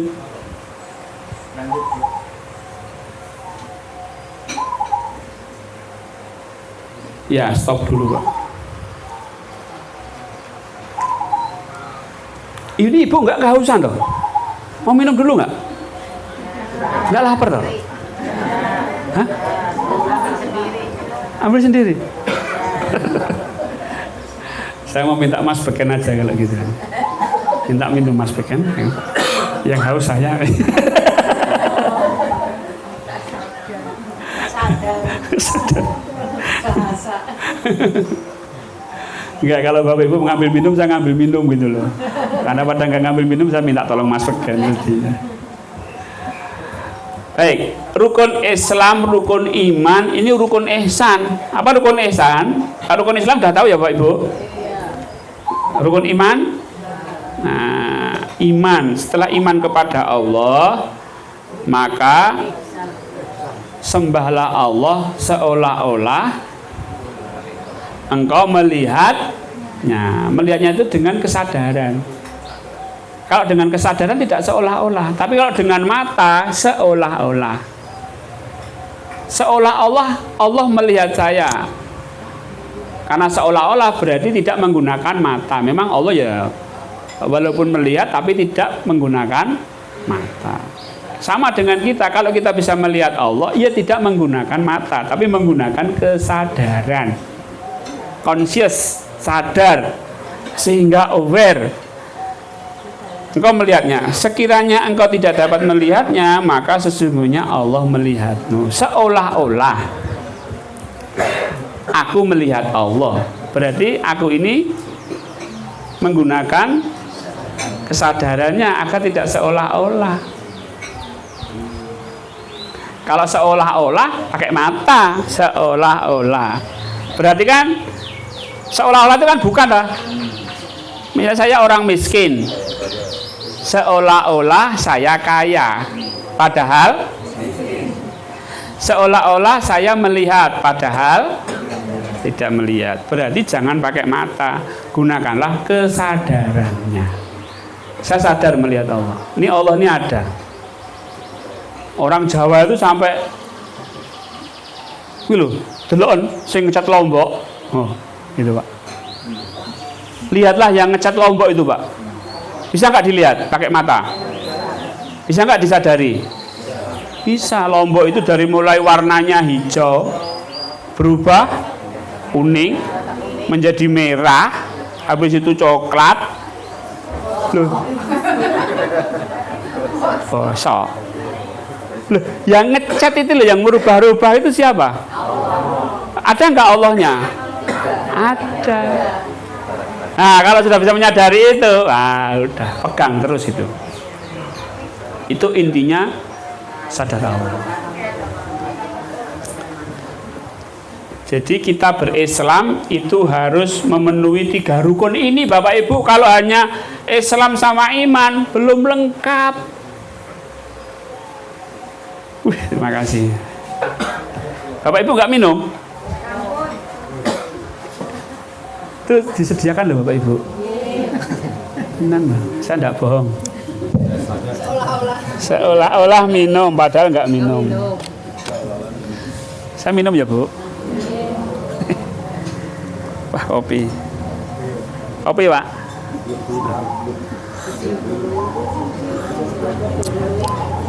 Wah, ini campurannya apa ini? Kopi X Rice dari Pak Yunan.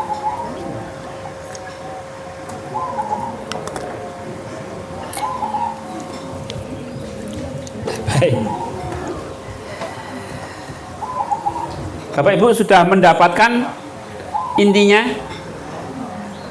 Oh begini toh, itu yang saya inginkan itu. Karena materinya sebenarnya sederhana, sadar Allah. Tapi saya harapkan Bapak Ibu sampai oh ini toh. Dapat nggak Bapak Ibu? Dapat ya Bapak Ibu ya? Ya. Baik.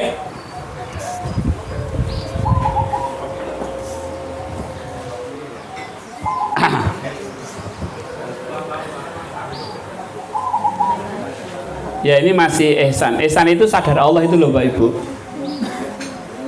Jadi iman, Islam, ihsan itu sadar Allah. Tapi kalau menggunakan kata ihsan itu dianggapnya biasa. Ya. Tapi kalau menggunakan sadar Allah asing. Harusnya sudah repot sebenarnya. Mau pakai yang mana gitu. Akhirnya ya pakai ihsan. Ihsan ini sadar Allah. Oh berarti biar nyambung klek gini. Karena sesuatu yang asing tidak mudah diterima, sesuatu yang biasa juga tidak mudah diterima. Halah meng ihsan dibahas apa? Padahal ra mudeng ihsan. Halah sadar Allah tapi yo kuwi apa to? Jojo kuwi ajarane Purwanto wae. Nah, sekarang saya sambungkan antara ihsan inilah sadar Allah. Islam itu, agama Islam itu ada 3 pilar, Islam, iman, ihsan. Kalau hanya Islam, iman, Islamnya lengkap enggak? Ininya, dinnya, agamanya cacat. Jangankan ihsannya yang hilang, ketika kita berislam tapi kurang syahadat, cacat. Apalagi ihsan satu bagian seperti ini. Baik. Sewaktu Jibril bertanya jawab dengan Rasulullah Shallallahu Alaihi Wasallam di depan para sahabat, ihsan maksudnya adalah seolah-olah kita melihatnya, walaupun kita tidak melihatnya. Jadi pakai sadar, karena sesungguhnya Allah melihat kita. Baik, lanjut Pak Asim. Nah ini Bapak Ibu, kita tetapkan tujuannya adalah bahwa kita sesungguhnya aku ini adalah Allah, tidak ada Tuhan selain aku, maka sembahlah aku dan dirikanlah sholat untuk menyadariku. Mungkin Bapak Ibu bertanya, kok tidak mengingat ya, tapi kok menyadari ya? Jawabannya apa? Mengingat-ingat kan sesuatu juga. Nah, mengingat-ingat itu berarti ada sesuatu yang ada di ingatan. Kalau sesuatu yang tidak ada di ingatan, bisa nggak diingat-ingat? Ya? Nggak bisa. Bapak Ibu bisa mengingat wajahnya Nabi Adam?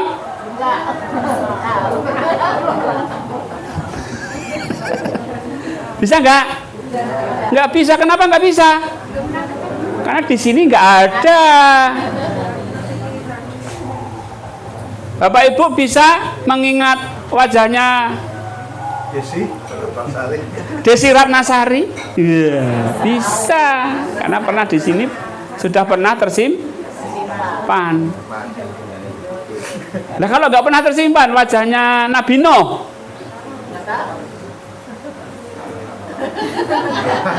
golek-golek ya nggak ketemu. Nah, Nabi Adam aja nggak bisa diingat, apalagi Allah. Kan lucu. Nabi Adam bisa diingat, Allah bisa diingat. Mari Bapak Ibu kita ingat Allah. Gimana coba? Ayo gimana coba? Enggak bisa toh?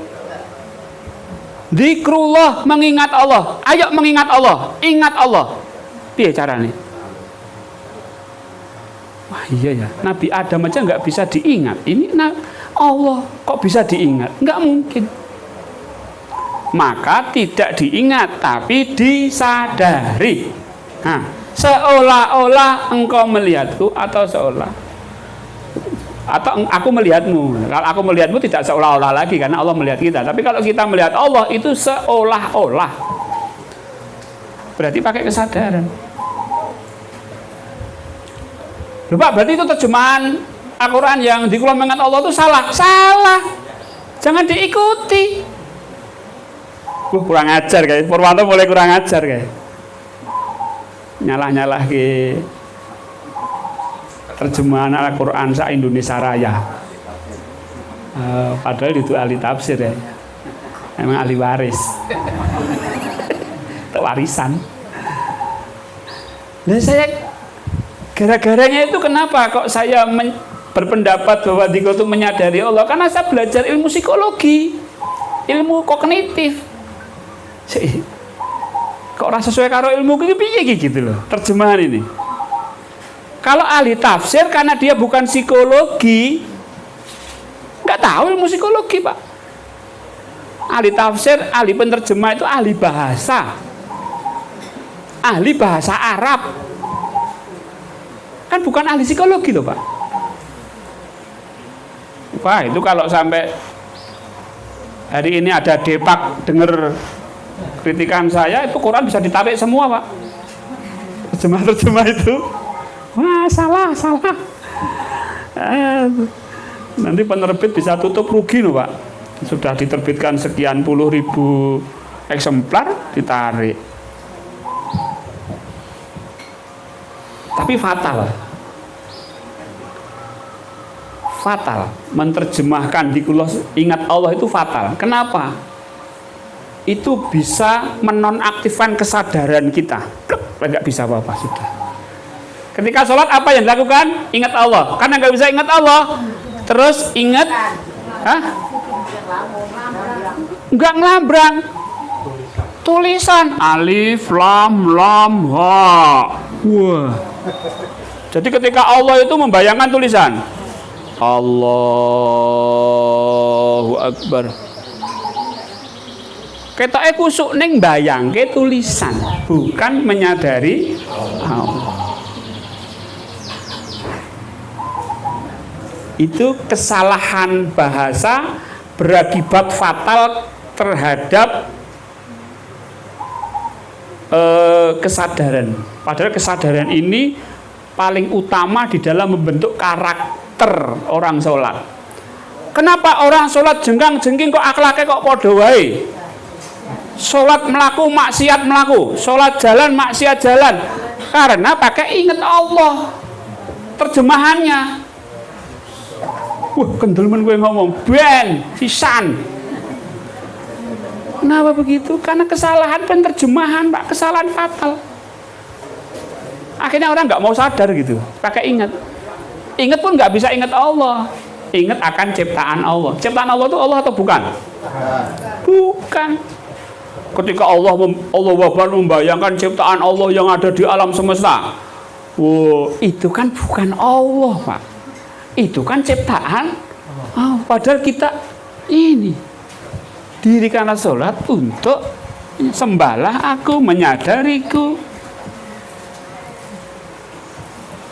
Ya. Untung nggak ada pegawai Depak di sini Pak. Kalau ada pegawai saya bisa diajak diskusi lebih lanjut. Oh tak tahu ke ilmu psikologi apa Pak? Ayo diskusi, ayo tak tahu ke ilmu psikologi. Wah ini jurnal, ini dalilnya, ini pengetahuannya gimana? Tak tahu. Ya, karena gara-garanya itu saya mengajar di kampus itu psikologi Islam. Jadi wah ini piye iki. Mahasiswa ya tak kandhani. Ini kesalahan penerjemahan. Terserah kamu mendebat saya enggak apa-apa. Ayo diskusi. Kalau mahasiswa kan ada ngeyel-ngeyelnya. Kalau jenengan kan manut-manut.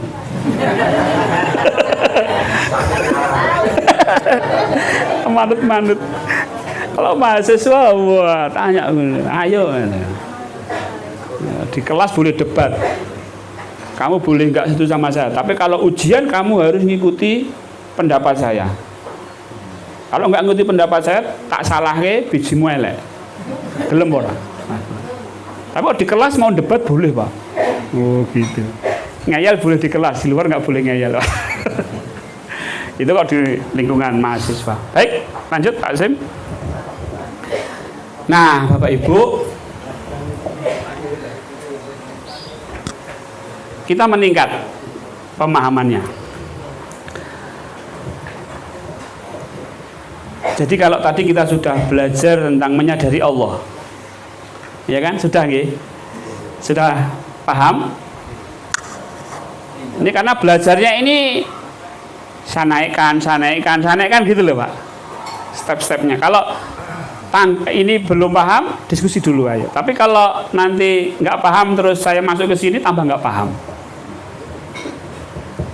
Nah, menyadari Allah yang seperti apa? Kan jadi pertanyaan itu, Pak. Oke, saya menyadari Allah. Allah yang seperti apa? Jawabannya apa, Pak? Ya, yang tidak seperti apa-apa. Ya, betul bingung nih. Nggak apa-apa, Pak. Bisa di ini nggak menyadari? Gini, jadi kalau Bapak Ibu itu sudah di kesadaran, itu jangan di pikiran.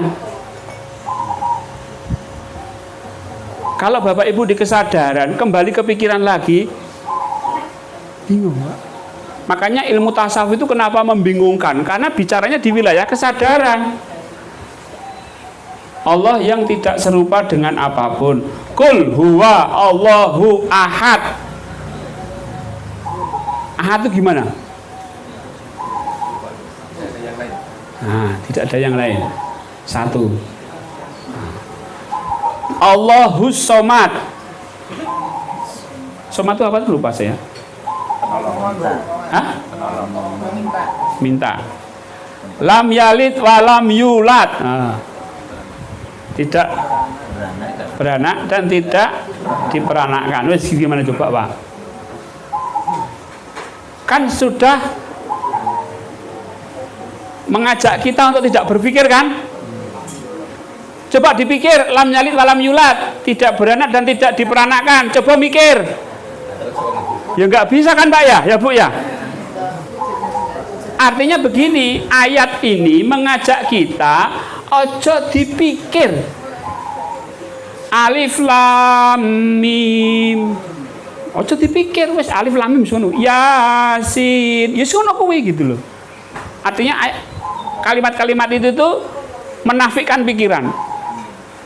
Ojo dipikir. Tapi disadari. Seperti ini. Lam yalid wa lam yulad. Oke, ya wis. Allah tidak diperanakkan dan tidak beranak. Allah tidak beranak dan tidak diperanak. Wis gitu aja, udah. Tek, wis.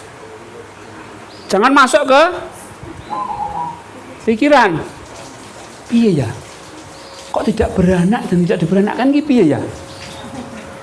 Terus nek kae yo.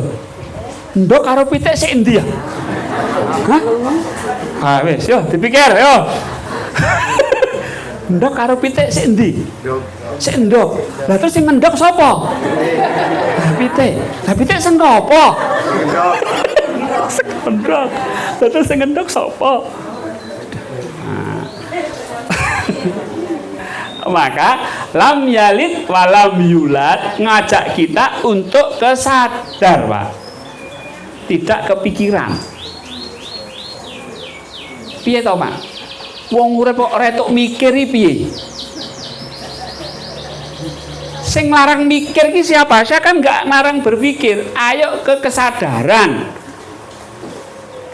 Disadari saja. Nek ada orang mikir-mikir, tapi di kesadaran aja. Saya sadari bahwa Allah tidak beranak, Allah tidak beranak dan tidak beranakkan. Lam yalid walam yakul lahu kufuwan ahad. Sifat 20. Ingat nggih Bapak Ibu sifat 20 itu? Kemarin saya ada daftarnya itu, tapi kok sifat 20 ya, sifat 20 itu intinya ada di situ, Pak. Laisa kamislihi sayun. Yang namanya kita bako ya mubinafsi mukhalafatul khawadisi. Oh, itu sampai 20. Ya, sampai 20. Itu intinya ada Allah yang tidak serupa dengan apapun. Jadi Bapak Ibu kalau belajar tentang sifat 20 tidak paham tentang Allah tidak serupa dengan apapun, dijamin gak paham. Nah, kalau Bapak Ibu sudah bisa menyadari Allah yang tidak serupa apapun, mau dibawa ke sifat yang mana, yang ke-12, yang ke-20, yang ke-1, paham semua. Dan laisa kamislihi itu tidak masuk dalam sifat 20, tapi dia melingkupi semuanya.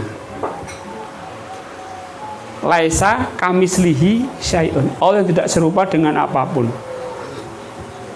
Jadi ketika kita Allahu Akbar, Allah, ini Allahnya mengarah kemana? Kan tadi sudah menyadari Allah ya. Ini menyadari Allah mengarah kemana? Allah. Mengarah kemana? Ya, mengarah ke Allah yang laisa kamitslihi syai'un. Gitu loh. Yang maha agungnya itu laisa kamitslihi syai'un. Allah yang maha agung yang laisa kamitslihi syai'un. Allah atau Allah yang laisa kamitslihi syai'un yang maha agung itu. Agungnya itu berarti tidak bisa kita kira-kira gitulah ini ya. Ya? Tak terhingga. Di atasnya tak terhingga. Di atasnya tak terhingga. Ya. Iya. Iya. Nah, Sudah besar sekali ya. Nah, di atasnya besar sekali. Tidak terukur. Di atasnya tidak terukur. Unlimited. Di atasnya unlimited. Masa kamu saya udah. Jadi sampai Allahu Akbar. Jadi agungnya Allah itu tidak serupa dengan apapun yang bisa kita bayangkan. Contohnya beginilah, contoh Pak, saya ini orang kaya raya Pak. Tenang gitu loh Pak. Nah, Bapak datang ke saya, memuji saya. Wah Bapak ini orang kaya. Seberapa tahu Anda kekayaan saya? Punya tanah. Wah, sekota Solo. Padahal kekayaannya sak provinsi Jawa Tengah Pak. Alah yang kamu tahu cuma kota Solo, padahal kekayaan saya itu sak provinsi Jawa Tengah. Artinya apa? Nah itulah kita itu kalau kita sampai menyangka Allah itu maha besarnya seperti apa yang ada dalam pikiran kita.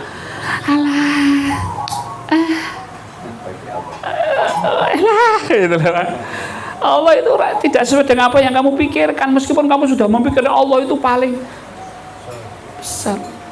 Dan itu sudah pol, pikiran kita sudah tidak bisa mikir lagi. Pol. Dan pikiranmu itu seberapa toh?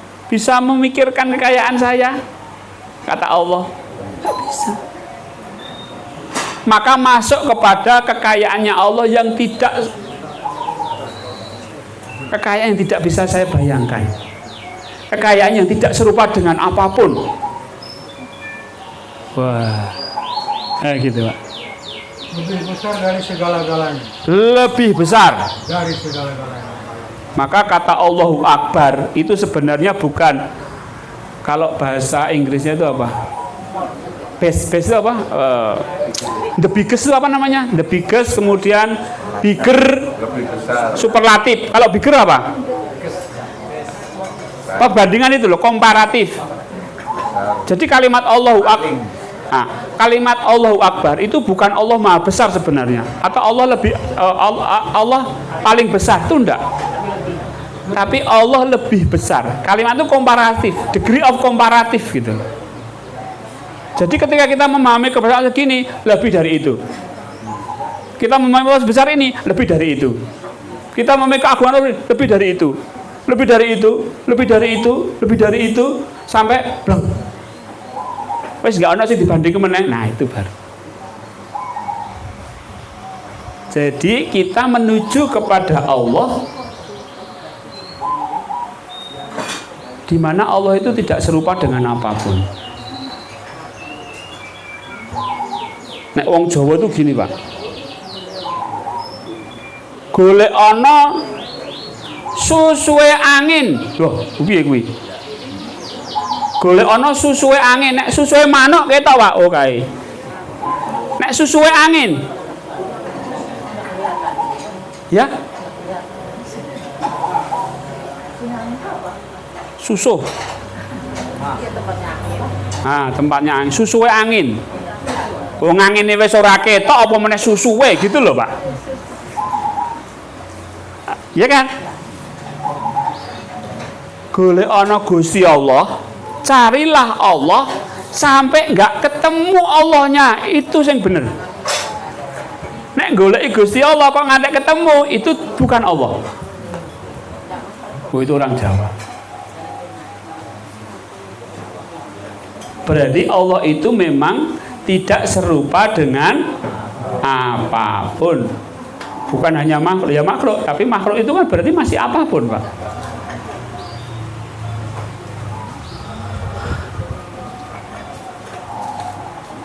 Masih jam 10. Saya harus denger.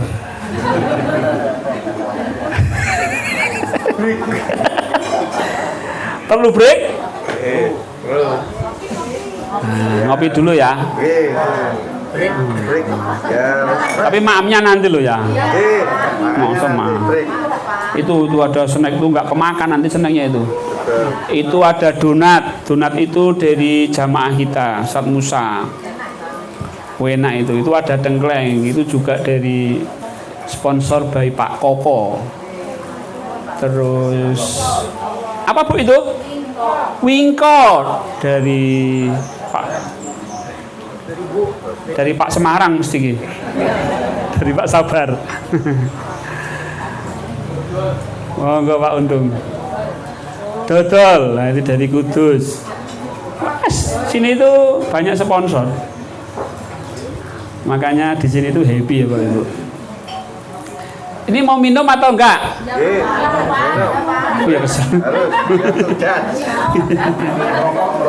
Ya, diingat-ingat ya, ini sampai ini ya Bapak Ibu. Jangan dilupakan loh ya. Masanya nanti ini berlanjut.